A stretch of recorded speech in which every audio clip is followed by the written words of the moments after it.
I think that the kind of family ethos that we have down here has been built through blood, sweat, and fears. You know what I mean? Action!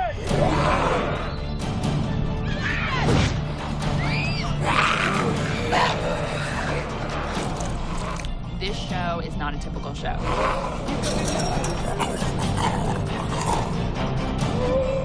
It's always a collaboration of visual effects and special effects and the stunt crew. Everybody really loves this job, and they work really hard to keep it going and try to make it as real as possible. What the audience sees is the actors and occasionally us getting to talk about it. But the real heart and soul of The Walking Dead is our crew. Sculptor, stunt coordinator. I'm the location manager. Costume designer. Production designer. I play Daryl Dixon. I play Rick Grimes. I play Michelle.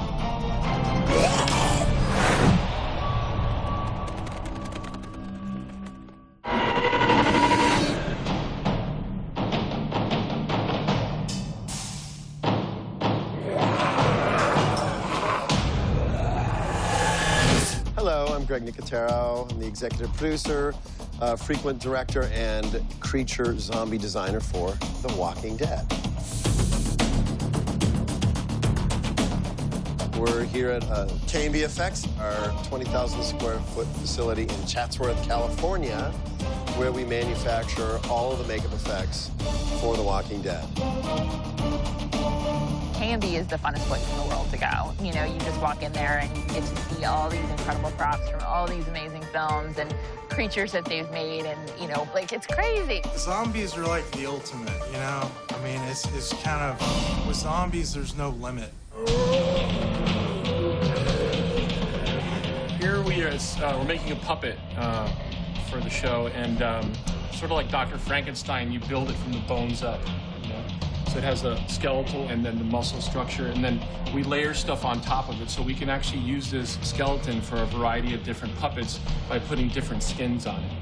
When you start, like, missing pieces of your body, it's got to look right. It can't just be, like, gore, you know? And so everyone in this room is fascinated by anatomy, really try to make it as accurate as possible so that when people see it, it's just jarring, you know? Like, when we do a bite, we'll put muscles and stuff in there so they can, like, yank on it and you can see that stuff rip out. You know, the guys at K&B and all those guys, all of our people that work with the zombies to make them as scary as possible, you know, everybody's on their A game at all times. I mean, we really spend a lot of time to make sure that the look of the zombies is unique to The Walking Dead, something a little different than you usually see on television. Having practical, beautiful, extraordinary makeup, and the gags that they're not just makeup artists, they're scientists as well. They create mechanical gags. They do it in sort of 3 or 4 days. They conjure up. They're conjurers. They're extraordinary, creative human beings. We've had 5 seasons of the fantastic art that the people at this shop contribute to the show. Fantastic sculptures, paint jobs, fabrication, just the outrageous ideas that we come up with for the show. I always love our walkers that, you know, part of the skin, the way it's decayed away, you know, that it's just, you see kind of like the ears falling off, or like part of the nose is missing, you know, just the skin rotting away. One of the most challenging was the well walker. Keep going. That was a full-size suit that we made out of silicone to try and figure out how we're gonna make that skin fold and move and, you know, wrinkle and buckle and make it as nasty looking as possible. So that was one of our most challenging, but most rewarding in the end. It was great. I loved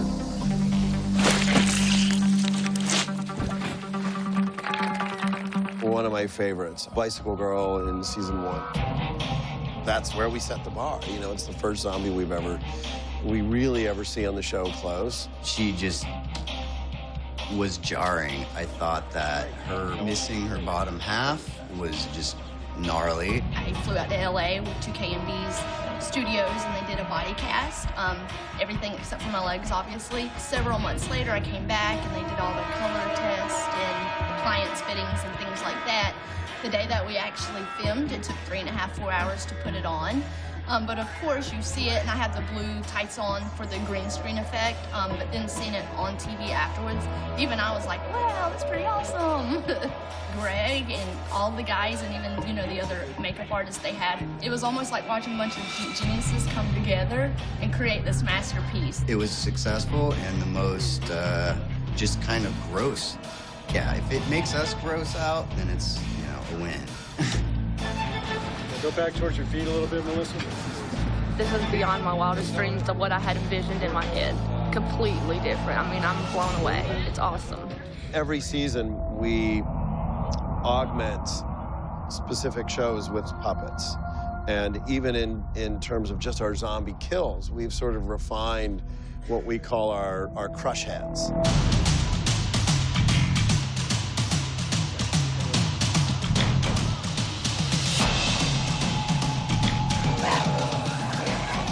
So in season 2, we started realizing that these zombies that are walking around that have been around for a while, they kind of have the sort of consistency of like a pumpkin or a cantaloupe, that if you kind of stomp on it pretty vigorously, that you're going to crush the skull and all the brains and everything are going to splatter everywhere.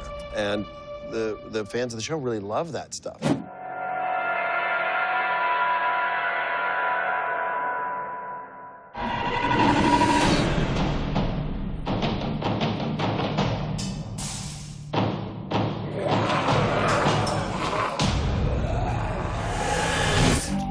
Pretty much wearing the same pants I wore in season 1.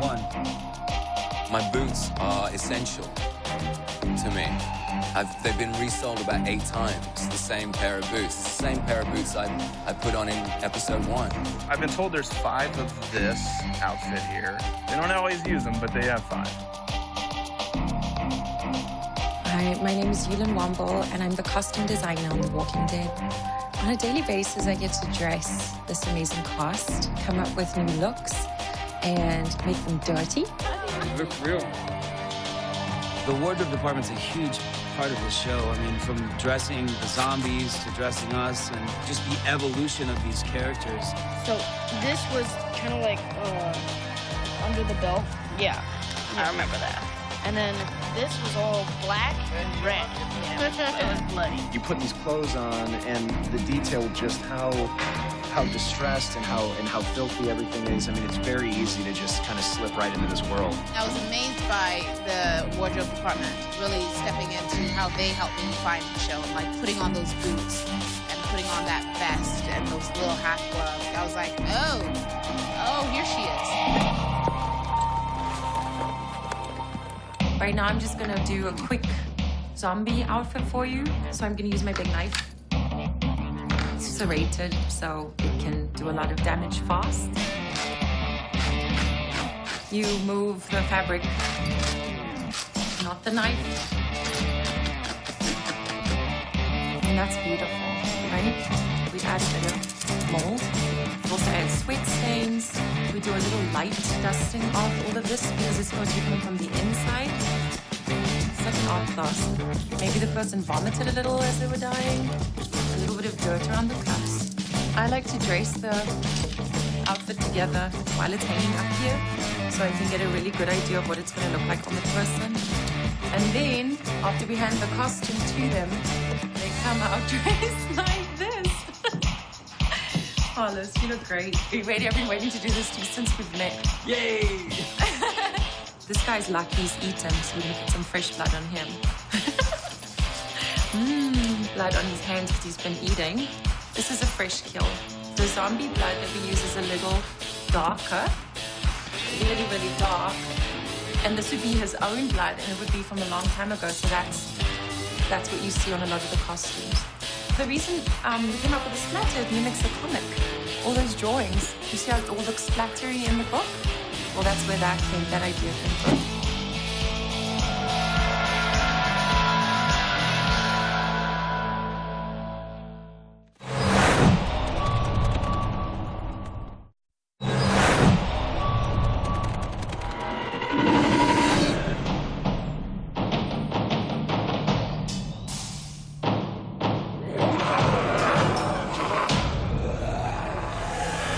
When I rode into Atlanta and they'd shut down 4 blocks of downtown Atlanta, and they turn over Humvees, and, you know, we had a tank and a helicopter. It blew my mind. The most amazing thing, I think, on The Walking Dead is the fact that we have found so many astonishing locations and have built so many great sets. I'm Mike Riley, I'm the location manager on The Walking Dead. What I really do is try to find the best locations that match the vision of the writers. And I collaborate with the production designer, Grace Walker, and myself have a good collaborative working relationship. Hi, I'm Graham Grace Walker from The Walking Dead, the production designer. It kind of looks like rock up there, but it's still just styrofoam like everything else. I think one of the advantages of working here in Georgia is that we've been able to find so many great locations. Well, you know, we're in our own little private world down here in Sonoy, and I think that actually really helps the show. It's a part of it. It's really hot here. We have a lot of bugs, but it's all part of what makes the show great and real and grounded, and it doesn't feel like a television show about zombies. It feels like we're really with these characters in this world.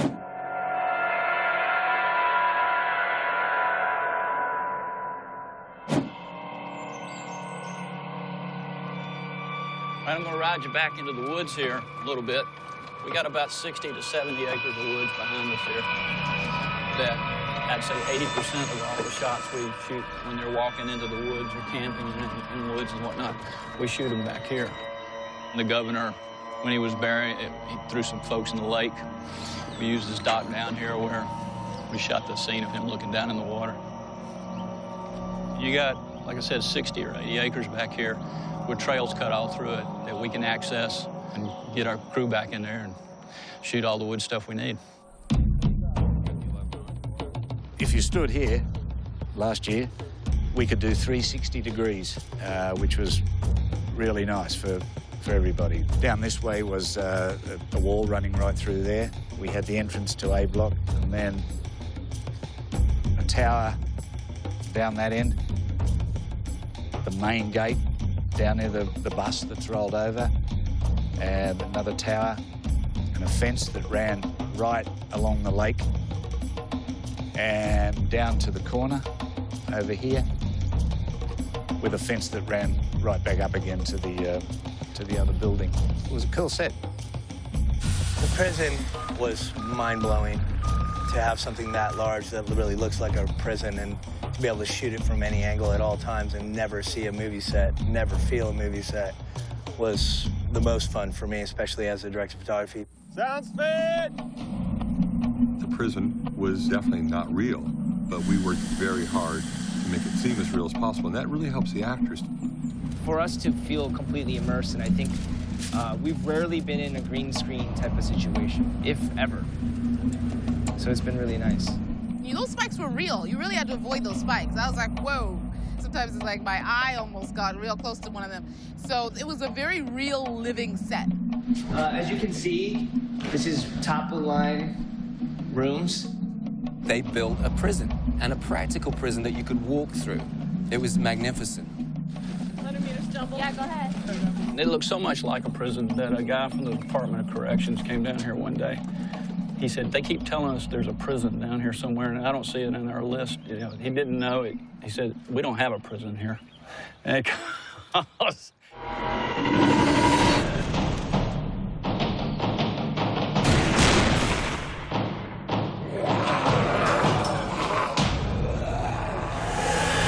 It's funny that a lot of times people say, when we have to blow up something, burn it, destroy it, gee, it must be so sad that your set's getting destroyed. And to me, I don't care. I mean, it's part of the show. In fact, I love a good explosion.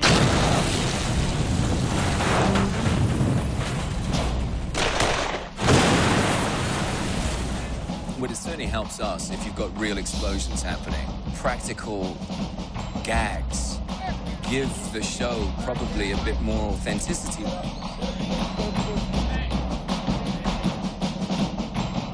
My name is Daryl Pritchett. I'm a special effects supervisor. 3, 2,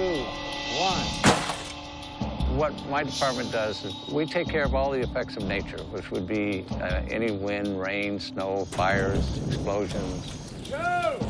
Anything that moves on the set, anything that has any action that's not a person, to include blood spurts, different things like that. It covers a lot of areas.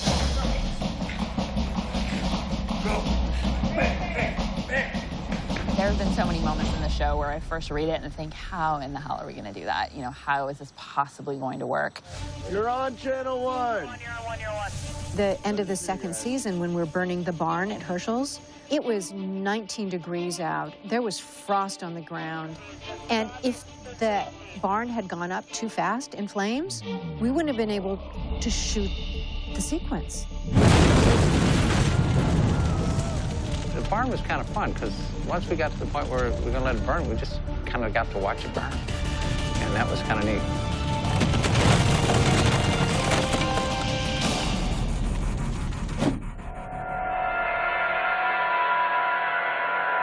Every episode of The Walking Dead, we really like challenges.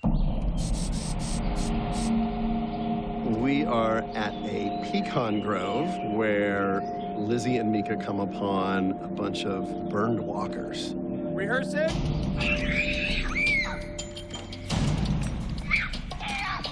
I thought the whale walker was probably the greatest walker ever, and they were never going to top that. But these walkers absolutely are the coolest walkers. They're crispy.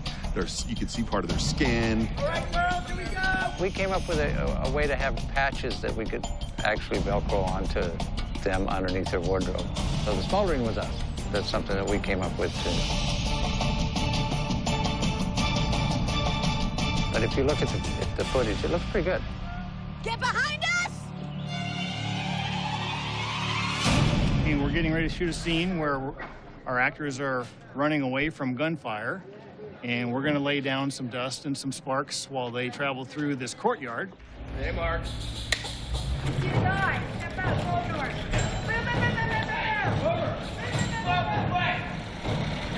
So this is an acrylic ball. It fits together and gets glued, but inside of it is dust.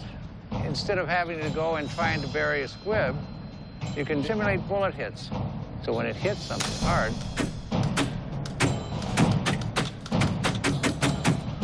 then it does that. We'll do some that are sparking balls. These are made up with a little gravel, a little zirconium. Daryl Pritchard, he's been working all, 50 years doing this. Practical explosions, incredible burnings, the master of disaster, as we call him. Just another day at The Walking Dead.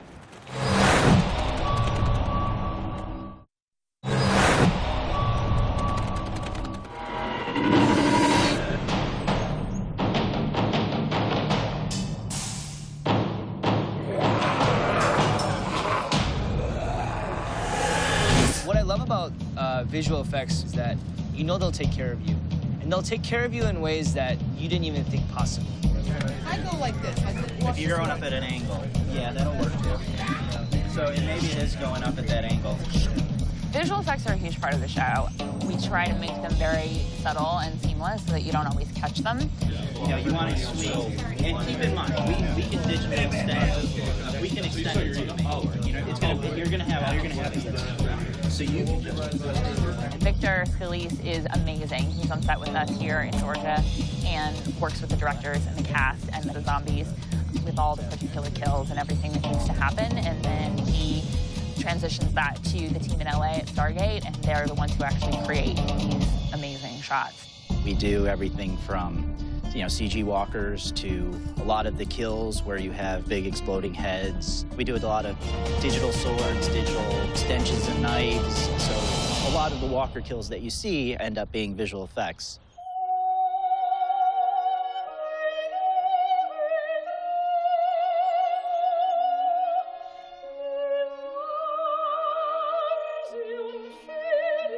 Now, one of our signature weapons is Michonne's sword. Astounding, like just really picking up that thing and feeling out that sheath on my back. It was all such a part of creating her. I'm the prop master for the show. That means I handle all the props, the hand props, which are anything the actors touch. the katana sword, one of my favorites. I helped design this. It is absolutely one of my favorites. This happens to be a sharp one, so you can't really do anything with it. So we keep it in here, actually. But just like that, we have an aluminum version that is for hitting. We have a rubber version that's for actually making contact with people. And then we have digital versions, again, for Victor. It's a half rubber sword that we then have tracking points on that then we put a digital blade to replace. But we also have a retractable one, which helps keep the sword straight when it stabs something. John and props, you know, we have a great relationship, and, you know, it's pretty much always the default. He'll make 3 of everything. Perfect example of what I do is we pick a knife out that we like, and then we take these things and we make them into multitudes of different types of things. So as you're swinging at somebody, it's rubber. Then it becomes digital as it attacks somebody. Then it becomes plastic that's painted with blood, as she has in her hand to talk about. And then as we go back in time, it'll go back to the original knife, so it can go back in the sheath. In and out of him. What if I come in like this and stick him in the chest with it? Yeah, don't kill him. Just right? Okay, now slam him back. And then this Let's lose the crossbow. Daryl's crossbow, everybody loves to see this thing. One of the ways we've made this very, very, very safe is we replace the main line with a rubber band. And turn. The crossbow in particular, you can't shoot a live arrow on camera. So what you have to do is you have to pull a bolt, show it, go out of frame, load it, bring it back up without it loaded, and then it's a dry fire from there, and a digital arrow will go through. So if I have to kill all of you, I have to pull one, show it, put it in, dry fire that one, pull a knife, stab this one, go over here, pull the arrow out of this one, stick another one with the arrow, pull another one, show it. It's like this crazy math problem. And we go ready and action.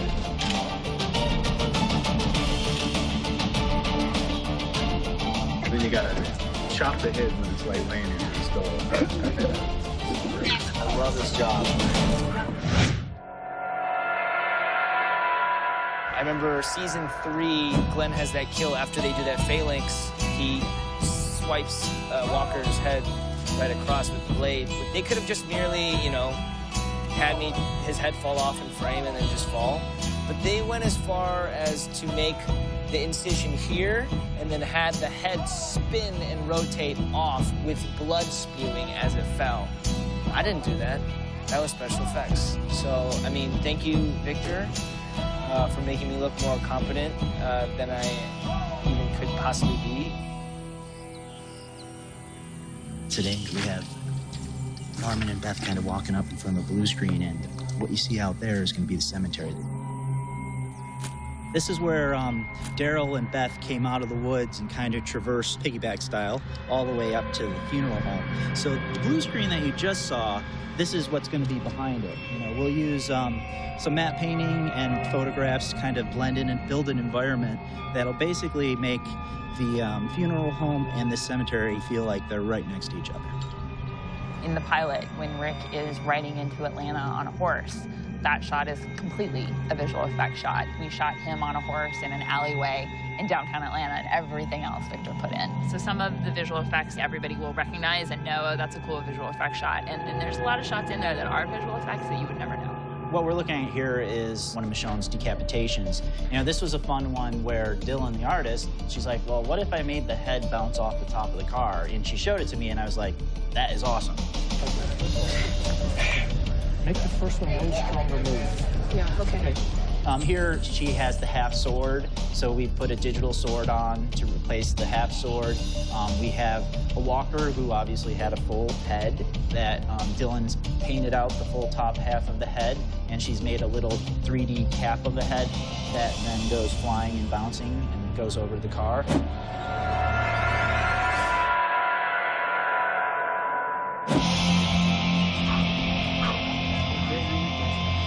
Most people are going to be looking at Michonne's face and not what her sword's doing, so unfortunately most of the audience is maybe going to perceive it but not actually see it. But, you know, the guys who step through it catch that extra little bit of, ooh, whoa, the head went flying that way, you know, so it's kind of a fun little thing.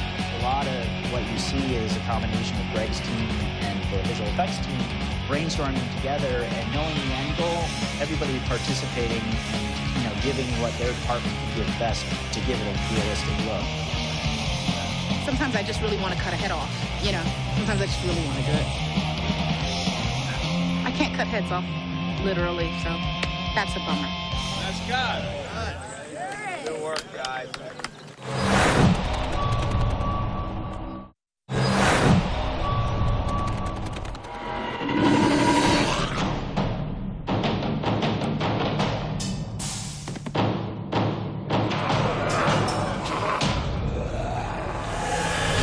We're at a farmhouse, and we have some burning zombies that have previously been on fire, so they are smoldering.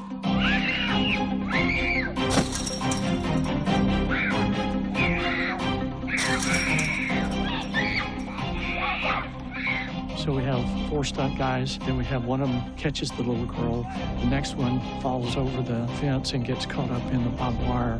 It's hit the arm and throw his arm back. All walkers don't have any human tendencies left, so they don't brace themselves. It makes all of the stunt work on our show a little bit unique because you have to find a very, very tricky way to bury your falls and brace yourself. Both of us struggling, and then eventually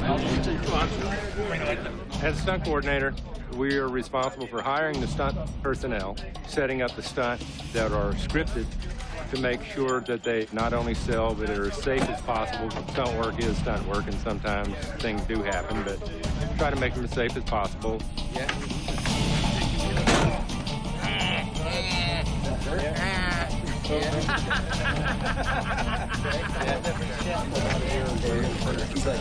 Ninja. There.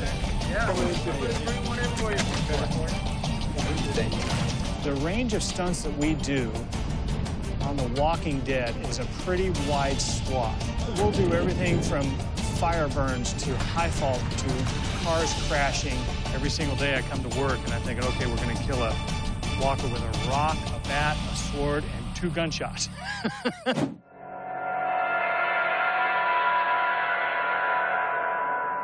Most of our actors do their own stunts because you see their faces and then you go with it. You go with their stories. That sequence where Michonne's in that field with all those zombies was very special to me in many ways because I wanted it to be something where you really see her break through her own demons. So, well, the stunts are really fun. I have generally done all my own stuff.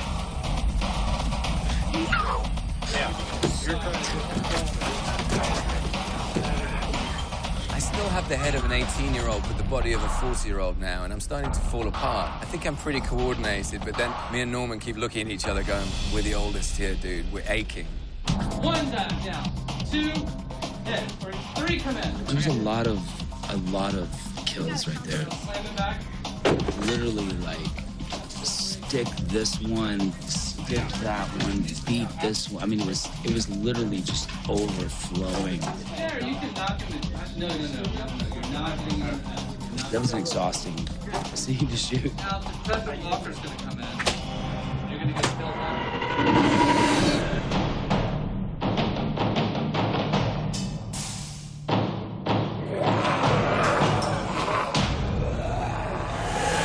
Copy that, cold gun. Let's go ahead and get the focus mark. You guys hear that? You go down. Clear. Be right on it. Right on it. So today we have a number of people firing weapons. We have 3 9mm with 2 shotguns. We have zombies, as you see right in the background, coming out of the barn and coming at them, and they kind of set up a firing squad and execute the zombies as they come out of the barn. I got Daryl.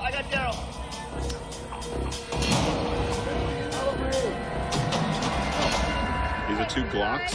This is Shane's Glock. This is a Glock 17. This is T-Dog's Glock. This is a Glock 19. They both shoot 9mm rounds. Killed a lot of zombies today with these. Boom. There you go. That's it. Zombies. Big gun. Gotta take a zombie out with a lot of power. You know, for focus. That's right on it. Forward, guys. Keep coming forward. Come forward. Today, we shot lots and lots of zombies.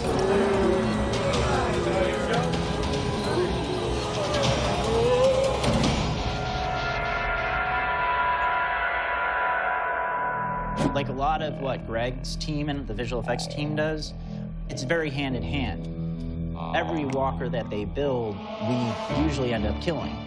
What we're doing today is taking the arms off of one of our zombies and then crushing its teeth on a rock so that now it becomes incapacitated, but we still can use it as a diversion.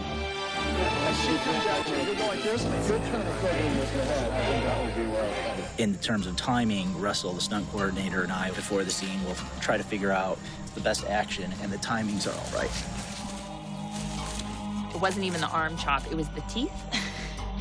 Putting the walker's head on the rock and cracking it to knock its teeth out, I couldn't take it. It's the only scene in Walking Dead history I had to walk away from, and I couldn't watch film. It just, You don't move the head at all. I'm not doing it. No, it was awful. It was awful. And it was, I mean, like the rock, it's styrofoam. Like, there was nothing real. Like, I should have been able to completely go, okay, this is like everything. We're not really hurting it. It didn't even have the sound in yet. It was horrible. Awful.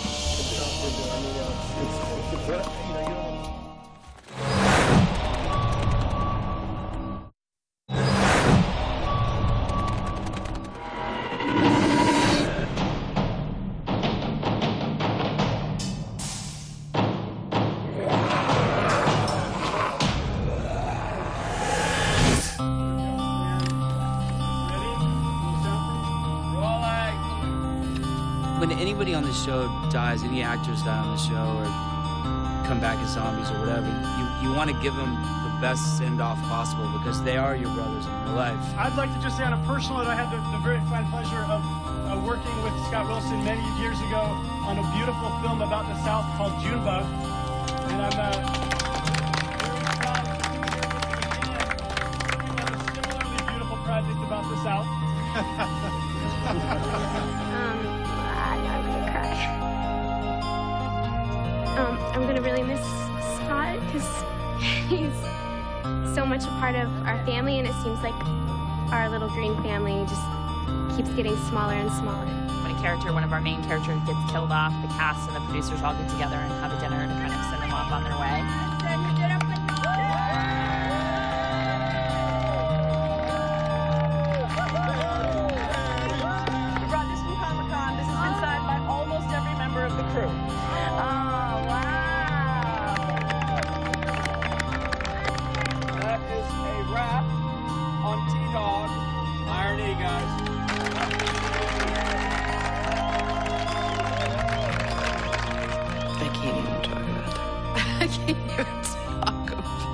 Without losing it. I'm sorry. Here we go. I remember when we had the death of Shane. That was hard, saying goodbye to John, because John was my brother and is my brother. It's the only bad thing about the show, that you get to forge these incredible relationships with these amazing actors, and invariably I have to kill them or stab them. When Norman has to kill Zombie Merle, yeah, that was tough. Still gives me chills.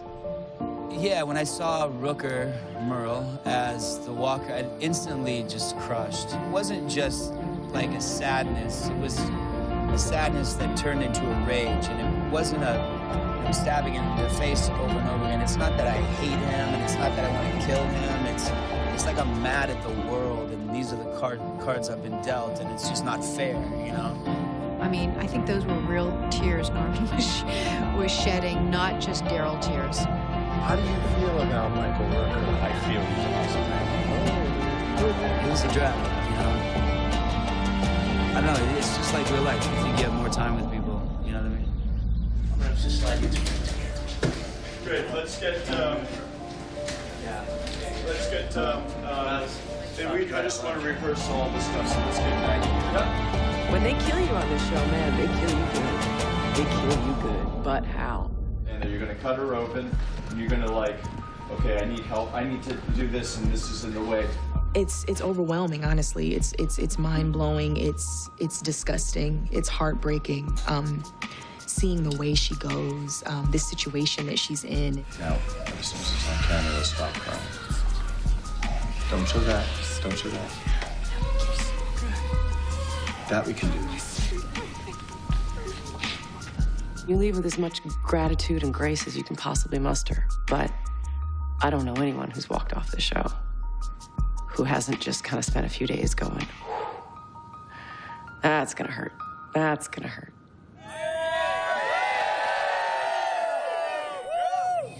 But the flip side of that is that I had it.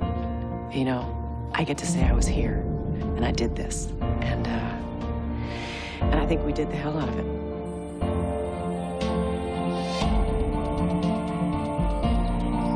This is my home. And we built it into a home.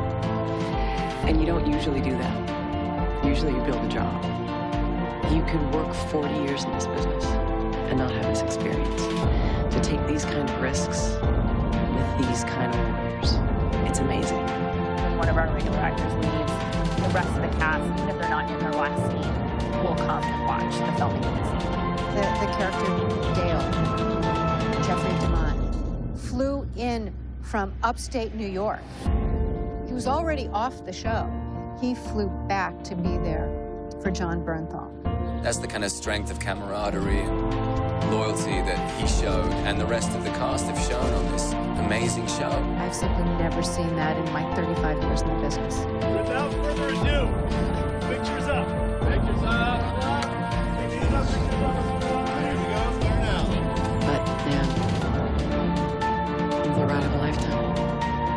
And I'm real grateful. Seriously. Anyone have a Kleenex?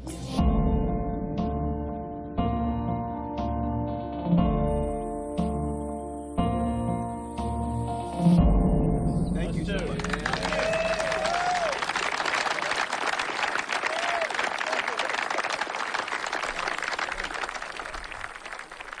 If they kill me on the show, I'll probably, like, set my trailer on fire. They'll probably have to call in a bunch of cops to escort me off the property because I'll be so pissed.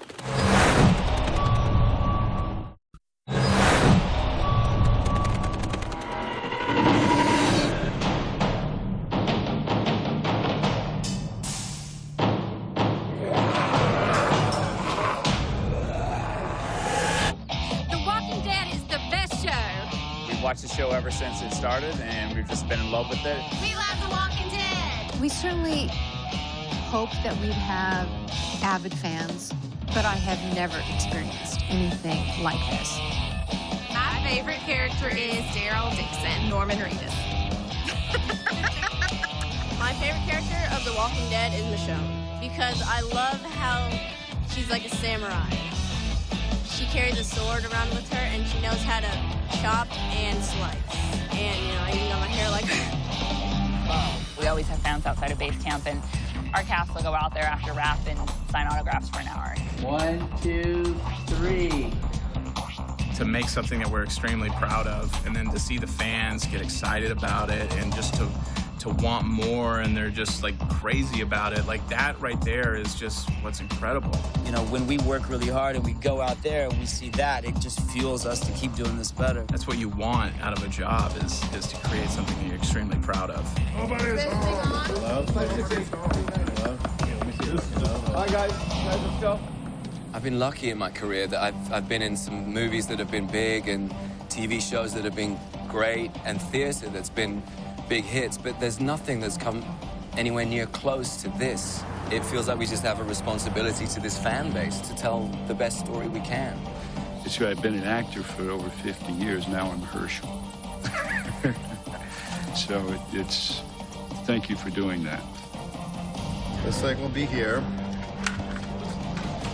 With the shoe on, of course. No, this is all. And Rick will be on this end. When it's 14 hours of shooting and everyone is tired and struggling, it's the passion of the fans that keeps us going because we want it to be perfect for them.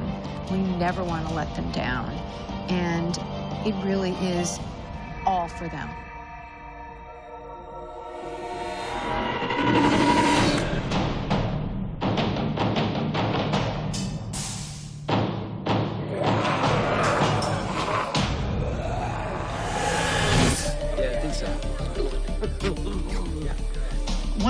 things that we all feel on The Walking Dead is that we're part of a big family. And on Twitter, we call it the TWD family. The Walking Dead family is a real thing. It's not just a hashtag. It's amazing. We love each other and we love this crazy show. Everyone there is really awesome and funny, and they're just really amazing. It's not all everyone's working. It's every awesome thing you can imagine. Did you get that one? We're all friends here, and there's not a weak link in our chain anywhere. And everybody really does their best, and we're all buddies, and we give each other a lot of crap. We wrote a little song. Oh, yeah, let me hear our the song again. Carol is sterile, and Daryl is feral, a match made in hell. Okay, and then the scene after that, you get shot in the head. Right, I shoot myself.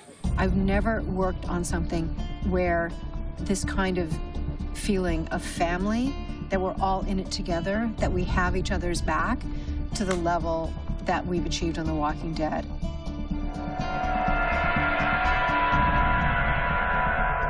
We come on the set and everybody gives everything they've got. You leave here really knowing you've emptied yourself out. Every department's really just top-notch, you know, and it's kind of a dream job, and it's fun, and it's a lot of work, but you're part of this. This is an awesome show, and when you get to put awesome parts together of a show and it comes out perfect, I mean, what else could you ask for? It feels like the most collaborative work experience I've ever been involved in. I think everybody is at their top of their game, and they're all very, very mindful and respectful that each person contributes to the success of this show. You can't create brilliance or genius upon command or at will. You can't do it. The one thing you can create is the atmosphere you think it's most likely to occur in. And it takes a lot of filmmakers and a lot of really talented people to create that atmosphere. And we found it here. This has been our job for 5 years and our lives for 5 years. It's a gift, and we want to keep delivering that back to the people who watch. Do I like my job? Are you kidding me? This is the greatest gig on the planet. It's amazing. I feel very, very, very lucky. Don't kill me. Please. Guys. Don't kill me.